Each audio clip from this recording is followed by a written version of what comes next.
JP institute of coaching classes आप सभी का हार्दिक स्वागत करता है। आज एक दूसरा टॉपिक लेके आपके सामने एक समान विद्युत क्षेत्र में रखे वैद्युत द्विध्रुव बल युग्म का आकलन। देखिए, बल युग्म मतलब जब दो भी किसी चीज़ पर दो बल लगता है उसे बल युग्म आकलन कहते हैं। तो हमने यहाँ पे क्या किया है कि सबसे पहले एक समान विद्युत क्षेत्र, एक समान विद्युत क्षेत्र किसको, जहाँ विद्युत क्षेत्र की तीव्रता समान होती है उसे एक समान विद्युत क्षेत्र कहा जाता है।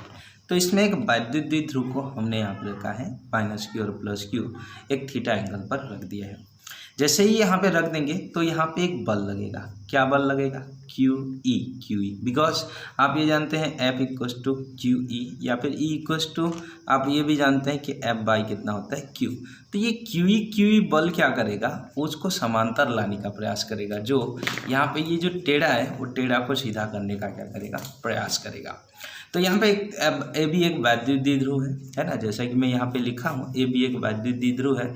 यहाँ पे -Q +Q आवेश दोनों के बीच की दूरी 2 है। एक समान विद्युत क्षेत्र में थीटा कोण पर रखा गया है। ये एक समान विद्युत क्षेत्र E है, तो इसमें थीटा कोण पर रखा गया है। तो अब यहाँ पे क्या होगा, उसके कोने पर QE बल लगेगा जो उसको पैरेलल लाने का प्रयास करेगा, क्योंकि ये विद्युत क्षेत्र है। और विद्युत क्षेत्र, अब देखिए आप लोग एक चुंबक को NS के अपोजिशन में रखोगे तो वो NS आपका जो है वो आपका उत्तर और दक्षिण ध्रुव में आने का प्रयास करता है। ठीक इसी तरीके से ये विद्युत क्षेत्र के समांतर आने का प्रयास करता है।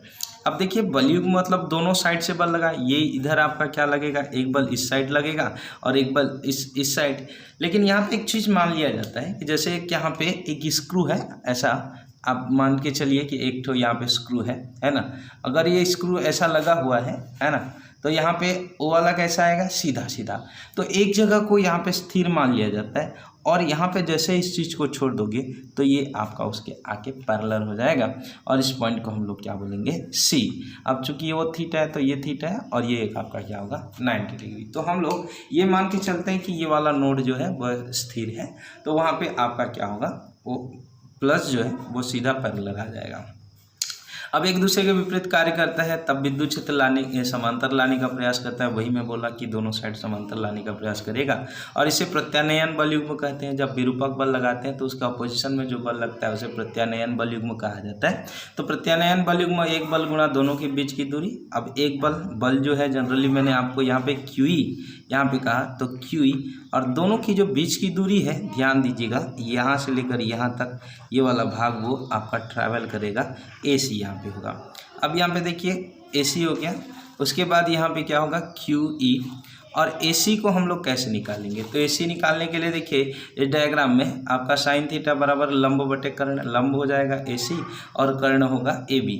अब यहाँ पे ए साइन थीटा बराबर क्या हो जाएगा, AC के जगह तो AC होगा पर AB के जगह यहाँ पे देखिए 2A होता है, तो यहाँ पे 2A, तो AC के जगह हम लोग क्या कर सकते हैं, 2A कितना कर सकते हैं, साइन थीटा।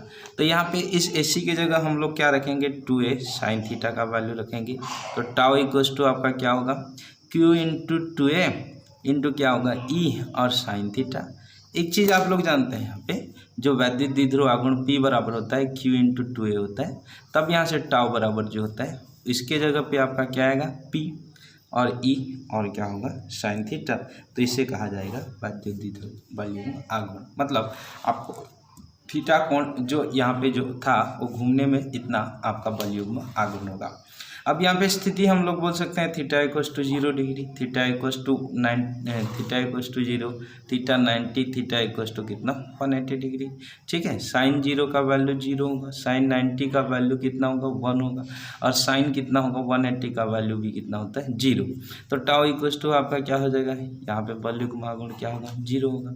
यहाँ पे टाउ क्या हो जाएगा, मैक्सिमम होगा, है ना, PE साइन थीटा, यहाँ भी आपका क्या होगा, 0 हो जाएगा। तो ये पहला डेरिवेशन आपका क्या हुआ, एक समान विद्युत क्षेत्र में बल युग्म आघूर्ण। दूसरा यहाँ पे आपका जो डेरिवेशन नंबर 2 है वह है कि एक समान विद्युत क्षेत्र में वैद्युत द्विध्रुव को थीटा कोण घुमाने में किया गया कार्य। कि अब हम लोग थोड़ा सा कोण घुमाएंगे। अब कितना बल हमको आभास हुआ वो बल तो हमको पता चल गया। अब यहाँ से कोण घुमाएंगे तो देखिए यही डायग्राम है आपका कि यहाँ पे देखिए पहला स्थिति ए और बी है।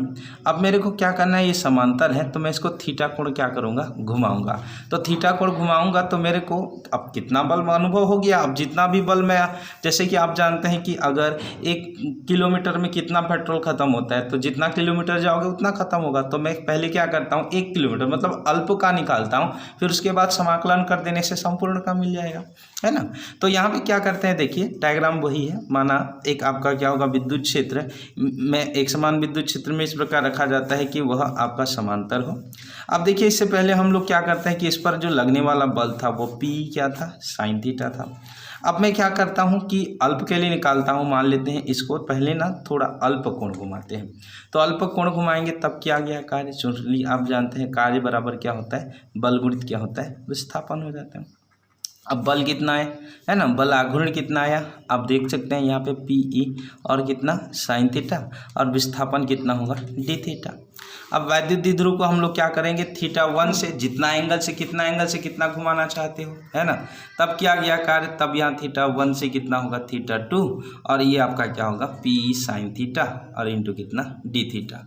जैसे कि यहाँ पे P जो है वो कॉमन हो जाएगा, है ना, और यहाँ से क्या हो जाएगा साइन थीटा का जो समाकलन होता है वो माइनस क्या हो जाएगा, कॉस थीटा हो जाएगा, और θ1 से थीटा कितना होगा 2।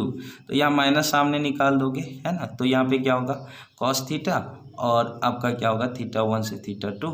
फिर यहाँ से माइनस क्या होगा PE, अगर आप ये करना चाहोगे upper limit minus lower limit, cos θ2 minus क्या होगा कॉस कितना हो जाएगा थीटा कितना 1। अगर मान लेते हैं यहाँ से ये क्या गया कार्य होता है ना, थीटा कोण घुमाने में, यदि थीटा बराबर मान लेते हैं, थीटा बराबर आपका क्या हो जाएगा 0 डिग्री, और θ2 बराबर कितना थीटा एंगल, 0 से थीटा एंगल अगर घुमाना चाहते हैं तो माइनस कितना होगा P कॉस थीटा। तो कॉस आपका θ2 है तो कॉस थीटा माइनस कितना हो जाएगा, कॉस कितना होगा 0 हो जाएगा। अगर मैं कंडीशन की बात करता हूँ, है ना, यहाँ 1 और इसका वैल्यू रखूँ तो माइनस कितना होगा PE कॉस थीटा के जगह कॉस थीटा, कॉस 0 के जगह -1। अगर मैं यहाँ ऋण को निकालना चाहूँगा तो देखो ऋण धन हो जाएगा, तो यहाँ से PE 1 माइनस कॉस कितना होगा थीटा। तो ये होता है आपका थीटा कोण घुमाने में किया गया कार्य। ठीक उसी प्रकार से यहाँ एक और चीज़ होता है स्थितिज ऊर्जा, है ना। स्थितिज ऊर्जा मतलब इससे पहले हमने क्या किया था, देखिए यहाँ पे मैंने थीटा 0 से आपका थीटा कोण घुमाया था। अब यहाँ पे स्थितिज ऊर्जा एक आता है, एक तीसरा डेरिवेशन होता है कि वैद्युत द्विध्रुव की स्थितिज ऊर्जा के लिए व्यंजक स्थापित कीजिए। तो यहाँ वैद्युत द्विध्रुव की स्थितिज ऊर्जा के लिए व्यंजक स्थापित करने के लिए यहाँ मानक स्थिति से वर्तमान स्थिति तक घुमाने में किया गया कार्य। तो जितना आप मानक स्थिति मतलब होता है 90 डिग्री से वर्तमान स्थिति थीटा कोण में घुमाने में जितना संचित ऊर्जा होता है उसे हम लोग क्या कहते हैं, स्थितिज ऊर्जा कहते हैं। अब यहाँ पे देखिए वैद्युत द्विध्रुव जो आपका वही है डायग्राम सेम टू सेम, है ना, बस ये टाउ बराबर P साइन थीटा, अल्प कोण वहाँ भी किया था यहाँ भी किया था P साइन थीटा। बट यहाँ ध्यान रखना है कि वहाँ θ1 से θ2 था, लेकिन यहाँ 90 डिग्री से क्या करेंगे थीटा डिग्री तक, बस एंगल को यहाँ पे क्या करते हैं चेंज करते हैं, और वो एंगल चेंज करने के कारण ये नया डेरिवेशन 90 से थीटा, है ना, तो 90 से थीटा बस सब सेम है ना। तो साइन थीटा का क्या होगा माइनस कॉस थीटा, है ना, तो माइनस कॉस थीटा हो जाएगा और 90 से थीटा। अब यहाँ पे sine theta minus cos minus निकला, upper limit minus lower limit, cos 0 degree cos 90 cos 0 cos theta है ये, कॉस थीटा और कॉस 90 का वैल्यू 0, तो कॉस थीटा माइनस 0, तो यहाँ पे आपका माइनस P कॉस थीटा, तो कार्य ही ऊर्जा होता है। तो यहाँ से आपका U बराबर माइनस P कॉस थीटा, ये जूल आपका होगा। तो यहाँ पे आपका क्या होगा, अलग अलग आपका पोजीशन होता है ना, थीटा बराबर फिर 0 डिग्री, है ना, कॉस 0 का वैल्यू कितना होता है 1 होता है, थीटा बराबर आपका क्या हो जाएगा 90 डिग्री, कॉस 90 बराबर कितना होगा 0 होगा, थीटा बराबर क्या होगा 180 डिग्री, है ना, कॉस क्या होगा 180 बराबर कितना होगा -1। इस चीज़ का हम लोग वैल्यू को रख के अलग अलग पोजिशन यहाँ पे क्या कर सकते हैं निकाल सकते हैं। तो इस प्रकार से 3 डेरिवेशन, है ना। स्थितिज ऊर्जा मतलब आपका एक खास बात 90 से थीटा, और थीटा कोण में हम क्या करते हैं, आपका जो भी है 0 डिग्री से क्या करते हैं, थीटा डिग्री। ये थीटा कोण घुमाने में क्या किया का, दोनों का डेरिवेशन जो होता है लगभग क्या हो जाता है, आपको समान आपको देखने को मिलेगा, है ना। तो इस प्रकार से ये आपका 3 डेरिवेशन, एक समान विद्युत क्षेत्र में स्थितिज ऊर्जा के लिए, है ना, दूसरा आपका एक समान विद्युत क्षेत्र में वैद्युत द्विध्रुव को घुमाने के लिए, और आपका वैद्युत बलयुग्म आघूर्ण के लिए। याद रहे यहाँ 3 मार्क्स का क्वेश्चन, तीनों में से कोई भी एक क्वेश्चन आपको 3 मार्क्स का पूछा जा सकता है ना। तो आशा करते हैं आपको समझ में आया होगा। किसी प्रकार का डाउट है तो आप हमें कमेंट कर सकते हैं। Thank you.